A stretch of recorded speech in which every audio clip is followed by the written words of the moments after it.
So, hello and welcome to our latest ATTA webinar. And thank you all for taking the time out of your day to tune in. Before we kick off, as always, this webinar is being recorded and we will share the recording with you all after the webinar. So if you do miss anything or want to share with your colleagues, you will receive a copy in your inbox. Our webinars do attract a global audience, and looking at the registration today and looking at some of the names that I can see on my attendees, I know that people are joining us from all over the world. So please do pop in the chat box where you're joining us from today. We will also have time for Q&A. So if you do have any questions, pop these into the Q&A box and I'll address these during the course of the webinar. So today's webinar is a little different. As traveling now is a little different from what it was 18 months ago. And elements are not what we are all used to. It is probably more rewarding to travel now than ever before, but there are more hoops to jump through and potentially more hurdles to overcome. So today I'm delighted to be joined by Suzanne Bayly-Coupe, founder and owner of Classic Portfolio. For over 21 years, Suzanne has dedicated her time, passion and energy into purpose-driven tourism in Africa. No stranger to travel, Suzanne has been fortunate enough to explore 18 countries in Africa and has worked with over 40 owners in the pursuit of building commercial foundations to support their conservation initiatives and community empowerment. So Suzanne, if you'd like to join me on screen, I'm going to stop sharing my screen. So Suzanne, it's great to have you with us today and thank you for sharing with us some of the details around what it's like to travel in South Africa and Mozambique at the moment. So thank you, Chris. Just let us know, where have you just recently been? Well, I decided we were supposed to be going to Principe as a starting point and then landed up going to hardly a hardship in my life. We went to Singita in the Kruger Park, to Ebony Lodge for 4 nights. And then from there, we actually did the first flight that Airlink have started reintroducing between KMIA and Bilonkulos. So we flew from the Kruger directly into Mozambique and then from Mozambique back to South Africa, Joburg and back to Cape Town. Excellent. And I understand you were traveling with your daughters, is that correct? I was, 2 little ones, 11 and 12. Yes, and judging by some of the pictures you shared with me yesterday, looks like you had a wonderful time. Yep, I have to say, I think it really was fabulous. I've been traveling quite a bit recently, you know, just by myself in and out around South Africa. And it's a funny feeling when you start going on holiday again and you have to drag the kids along at the same time. And I was nervous, Chris. I really was nervous. Somebody that spends half their life on an airplane, this particular trip, I'm thinking, crikey, should I really be doing this? And that sense of anxiety. And I understood how some people must be feeling right now about traveling as well. But in getting back and in hindsight, every single minute of it was worth it. I'm sure, yeah. And I mean, I can understand that sort of nervousness and that anxiety.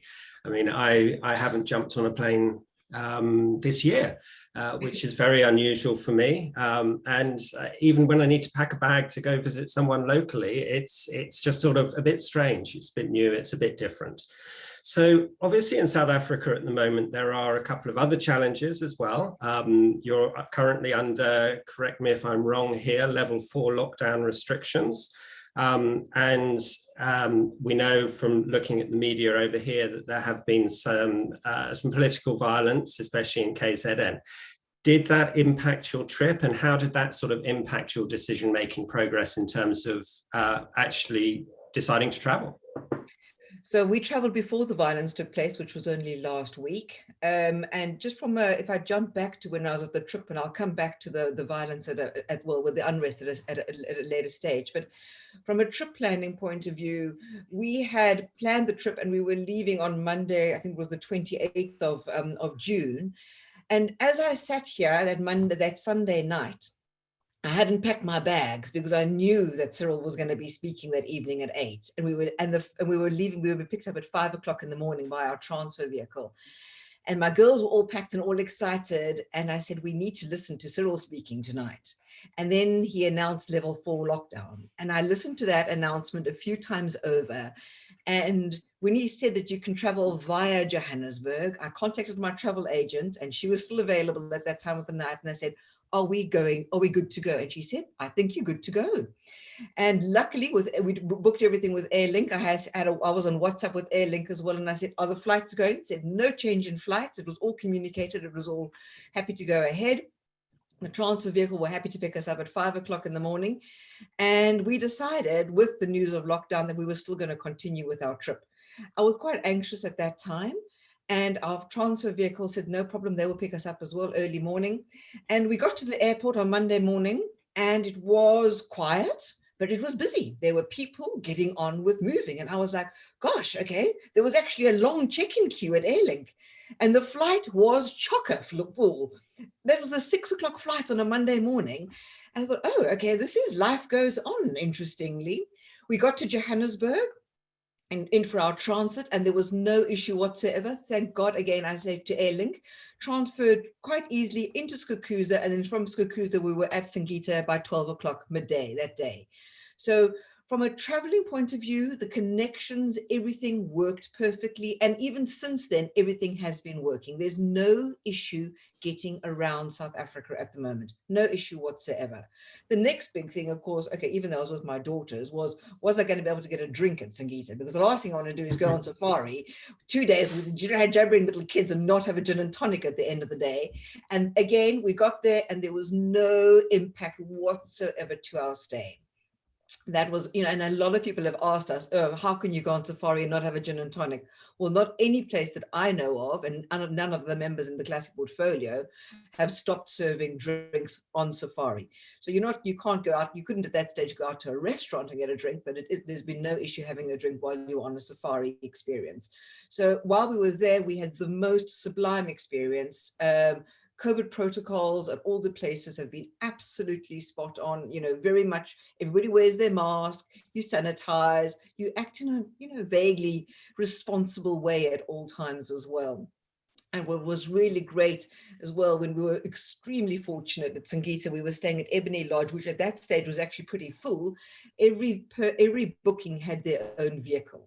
So we didn't have to mix with any other guests. We sat at our own tables, or we had our own private dinners, but we had our own guide and our own tracker.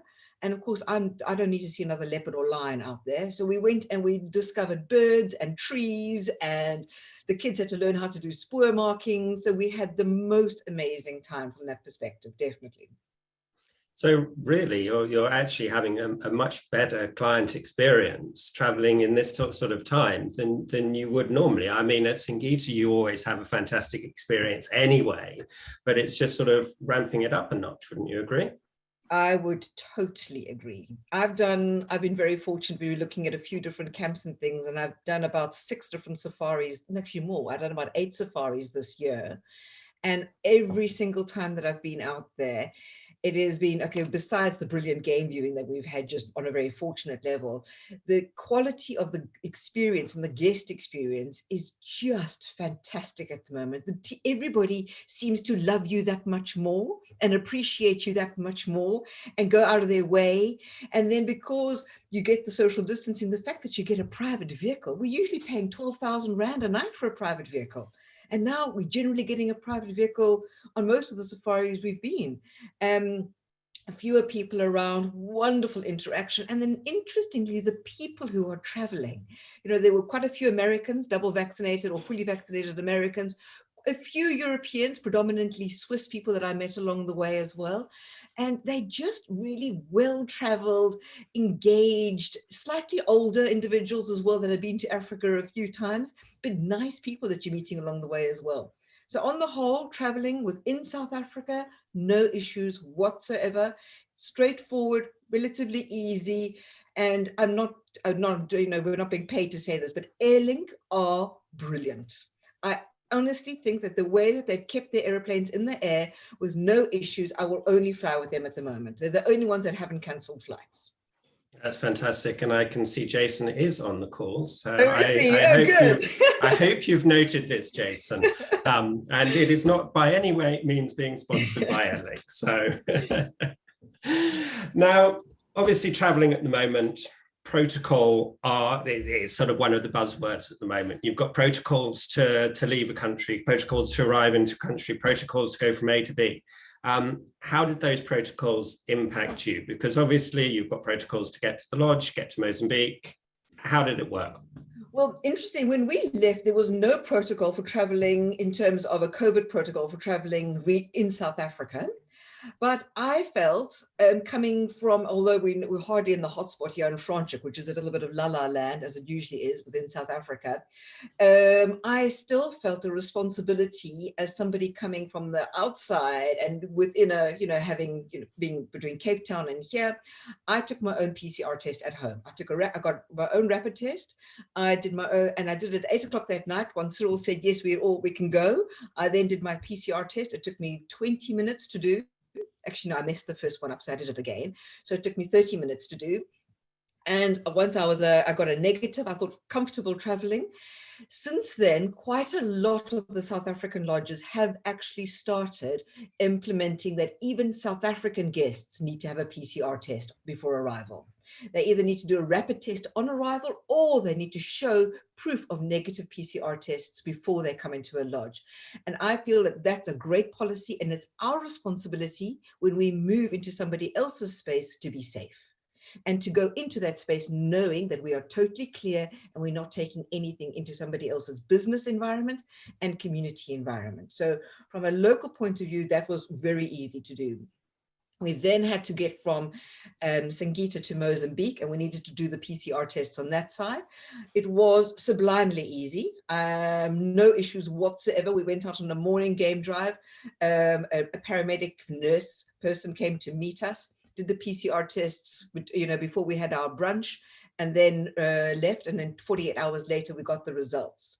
One little snag, guys, I'm going to warn you about, which I didn't take into account, was the cost of a PCR test on property. So I kind of thought it was like $100 or something like that, $100. The tests at Singita came out to 12,000 Rand, which is about $800, which was a lot of money, I felt, for 3 tests, which I didn't anticipate that cost. But again, it was a transferring the tests down to Nelspruit as well, but from otherwise it was absolutely perfectly managed, and I found it a relatively easy experience from that. The other thing that you mustn't forget, which as we then got to Nelspruit and we were flying from Nelspruit to Vilankulos, is and I'd almost, in the hype of all the PCR tests and the worrying about COVID, I'd almost forgotten, as a single mother with children, I needed my raft of papers signed by the police. So I had to, on the Saturday afternoon, get all the documents sorted out, the copy of the passports, the birth certificates, and all of that. So don't forget the basic papers that we see, which we always do need to travel. And getting to Nelspruit, those papers were the ones that were the bigger issue. So they really scrutinized my parental right to be traveling with 2 minors. The PCR tests were like, oh yeah, check, sorted out. On the PCR test though as well, Chris, one of the lab had they put an extra digit into my daughter's test on her passport number, so she had another number in there, and they rejected it. They said this is the wrong passport number, and I said, guys, you can see it's just another naught. It's a mistake, and they said no, can't accept. I got hold of Singita and I said, sort out. I don't know what I'm going to do. They won't let me onto the flight. Within 5 minutes, they'd sent us via the lab. The lab had emailed us a new test with the correct passport number. So again, that helped enormously, having somebody like a Singita there to support, as opposed to me just going to a random testing facility. So that was a good part of it as well. And then getting into Mozambique was absolutely straightforward. There was not a blip whatsoever. The Airlink flight was on time. It was the first, as I say, the first flight from KMIA back into Vilanculos. It was about 30% full. Again, I was thinking, who does this flight? Only mad people like myself, surely. But no, there were quite a few other people. We arrived in Mozambique, no issue whatsoever on the arrival, extremely friendly. The airport experience was great, checked us in, got us through customs and all of that. We actually weren't, interestingly, asked for our PCR tests there, but I think maybe they knew that we'd been checked elsewhere, but they didn't ask us. And then it's a quick helicopter trip onto Benguera Island with Azura. So transfer-wise, very straightforward. What I did appreciate on arrival at Azura was a little quick rapid test as we did our check-in. And that was, even though we just cleared it, it was just really good to know everybody there, and had just had a PCR, another little rapid test, and we were all negative guests.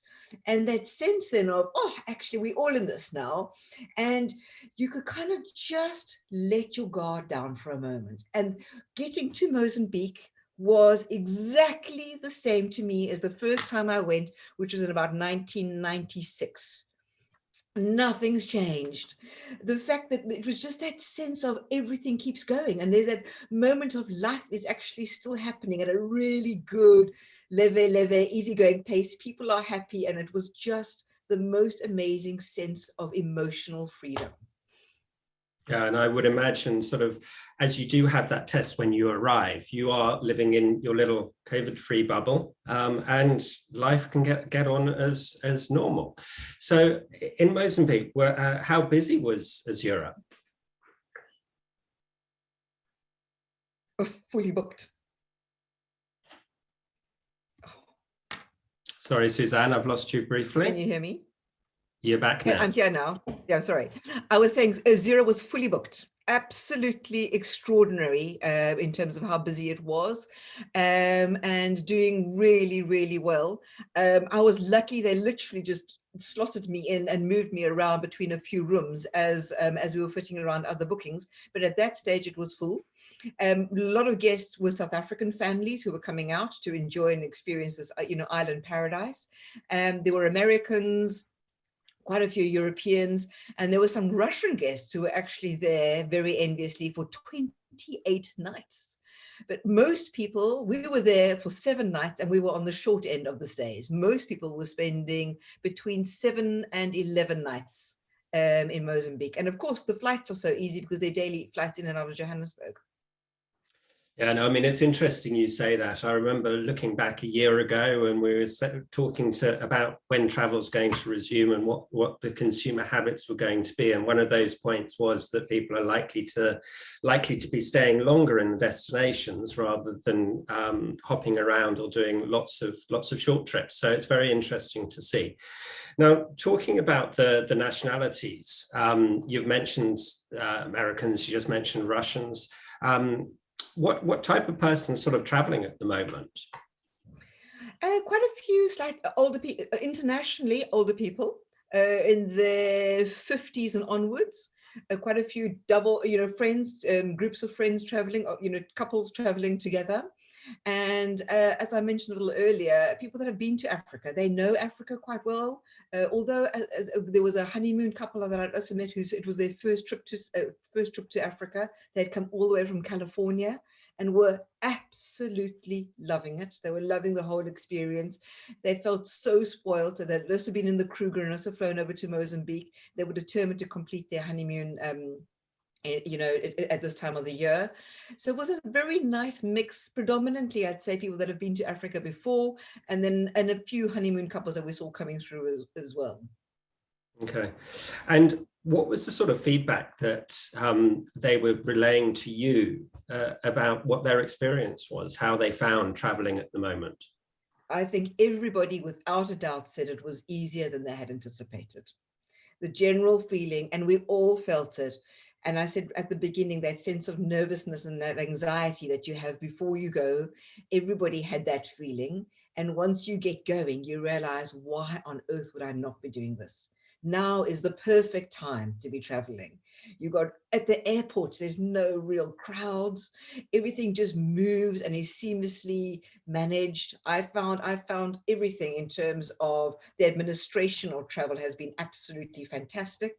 And I would highly recommend, though, because things do change, you do need to have a little bit of a sense of flexibility, and definitely work with an agent in terms of booking your flights and the logistics of all the things. It's absolutely essential, because even on my trip, which is my own little holiday domestically almost, we had to change flights, we had to rebook a few things as we were planning, and it was all managed by somebody else, which I thought I was eternally grateful for.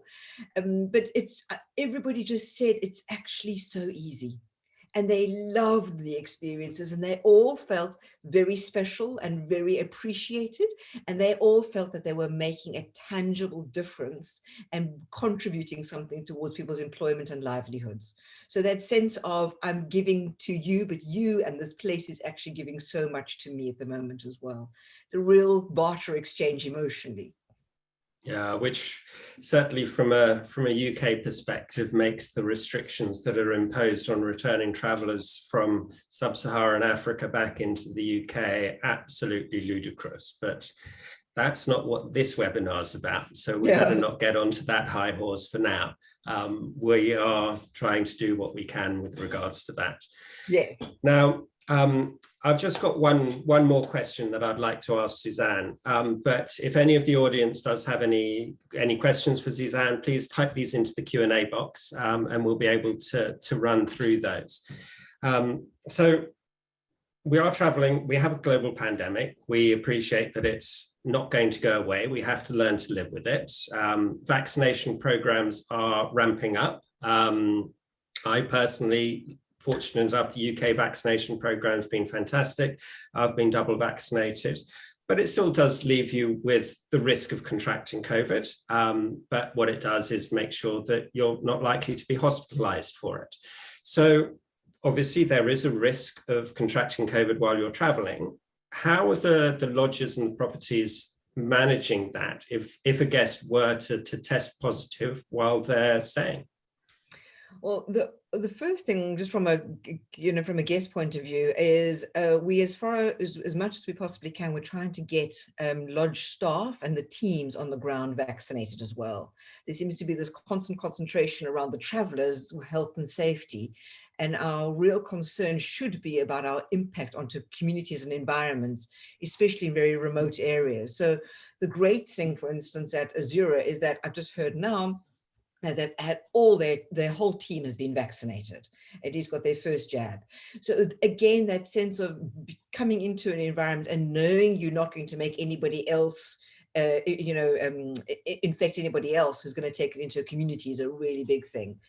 For those guests, and we are getting this, Chris, in the last, I'd say 3 to 4 weeks, it's suddenly ramped up, where the reality of people traveling and the impact of picking up and becoming positive along the line is becoming a situation that we're having to deal with.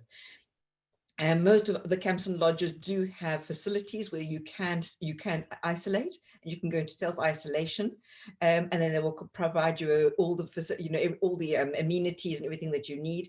And just going back to Azura, I spoke to Stella this morning, and she said that they had a guest who tested positive and had to isolate.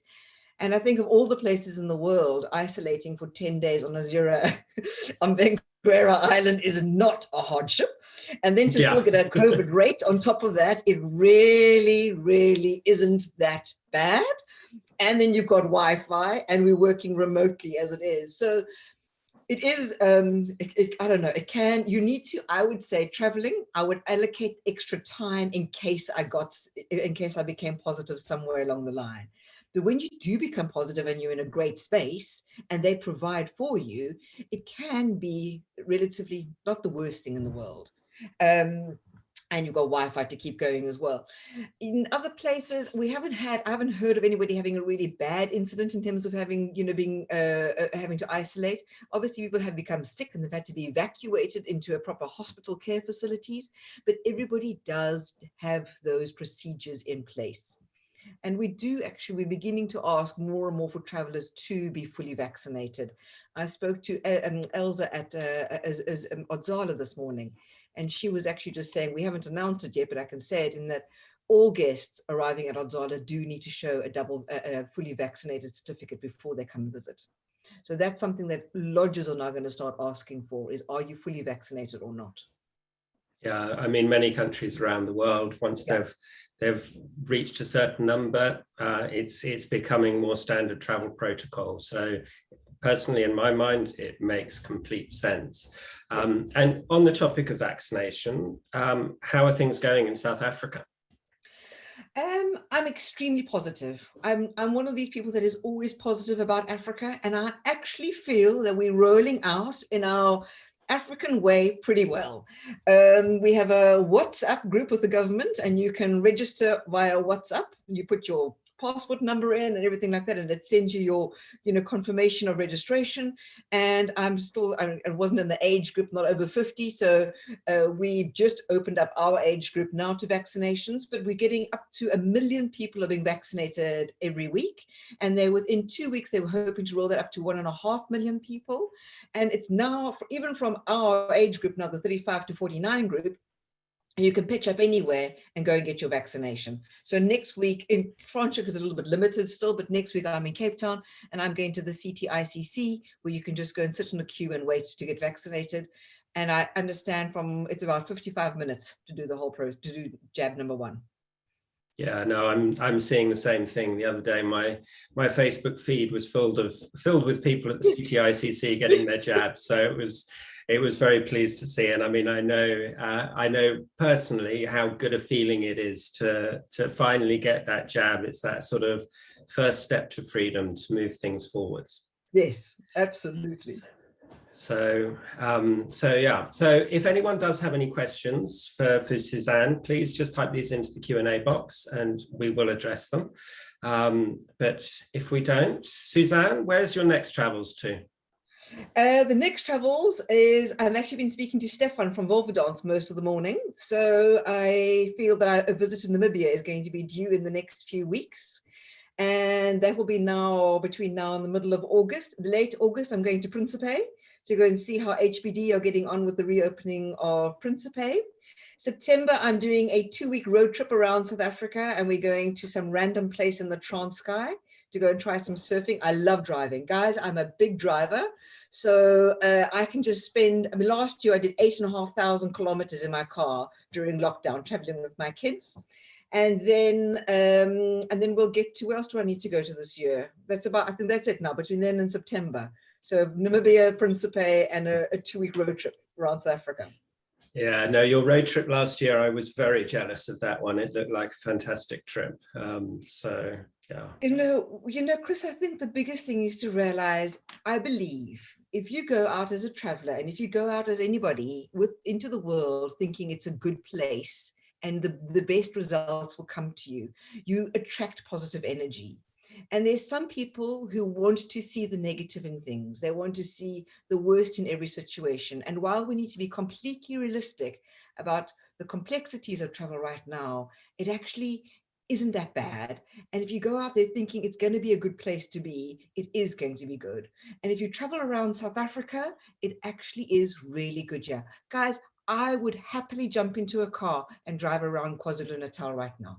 I've got no issue. I believe the people over there are good people. We are a frustrated country. We are privileged on our side, and we have an immense amount, that we have access to. There are other people who have far less than we do, and them creating riots and that, I understand it. I don't condone it, but I do understand it. I don't think anybody here means any harm to anybody else. And if that's generally what this whole country is about. And you meet people all over Africa who are really good people. And I encourage people to come back to Africa, start traveling, start engaging, because without tourism here, we are really going to be in big trouble. We need foot traffic, and we don't just need a few people here and there and everything. We need more foot traffic than we had when we were going in 2019. to get our conservation funds back in place, to drive revenue into the communities, to get those visitors coming here and create life-altering experiences for them to go back and say, Africa's a really cool place. We need those numbers again. And you can sell Africa with absolute confidence. And I believe that now of any time is the time to start traveling again and go to the different destinations. When you come to South Africa, make sure you get out to Mozambique as well. Don't just rush around looking for something, getting between one safari destination and another. And, go and visit some off the beaten track places on every single trip. And I think that there's a great future for travel here in Africa, and I firmly believe in it.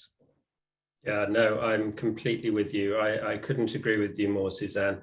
You and I are definitely of the same ilk there. We're both constantly flying the flag and trying to get more people to visit Africa and spend more time there and find those little random spots in the Transkei as well. So that's vitally important. Now, one just very quick question that has come through before we wrap up is obviously South Africa, winter down in the Cape. I would imagine it's a little bit cold and wet at the moment. What's it like up at Mozambique and up at Atsura? Okay, well, it is. I'm in Franschhoek at the moment and it's snowing, guys. There is snow on this side of my house and snow on that side of the house. You can see some sunlight coming in, but that's just a faint hope of some warmth. At Atsura, I didn't wear shoes for a whole week. I wore a swimming costume. I got a gorgeous suntan, which is now completely covered with all these winter wear. And I've desperately wanted to show somebody, show of my brown legs at the moment. But no, Mozambique was fantastic every day, and it's actually nicer. It's my best time to travel. The daytime temperatures were up to about 26, 27 degrees Celsius, good enough to be swimming and wearing a swimming costume, supping all day. We went scuba diving, snorkeling with the kids, and was just wonderful from that point of view, but not that blistering sun either. So it was kind of, I could lie in the sun and read a book and not have to get, not got too hot, and didn't have to, I'd never thought I had to lie in the shade. I could always just lie in the sun, versus what we're having here at the moment, which is freezing cold. But it's good because we're not going to have a drought again. Yes, this is a very good thing. I believe the dams are basically full, which is wonderful. Absolutely. Okay. But now is a great time to be Mozambique, I must say, from a weather point of view. Absolutely brilliant. Going August through to September into October is absolutely lovely, lovely time. Yeah, maybe I should just relocate my office. Could be a good idea. Not a bad idea. Okay, Suzanne, so thank you very much. I think we should make a date again for when you come back from Namibia, get a little bit of an insight from what happens when you head north from Cape Town, see what's going on there. So to everyone who has joined, thank you so much for your time. Suzanne, as always, thank you very much for a great conversation. I'm so sorry that we couldn't do this in person with a bottle of wine, but that will come soon.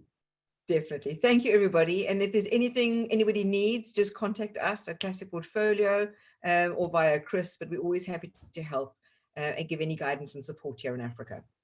Yeah, I'll pop Suzanne's contact details and Atsura and Singita all on the follow-up. So thank you very much, and we'll see you all again soon. Thank you. Bye.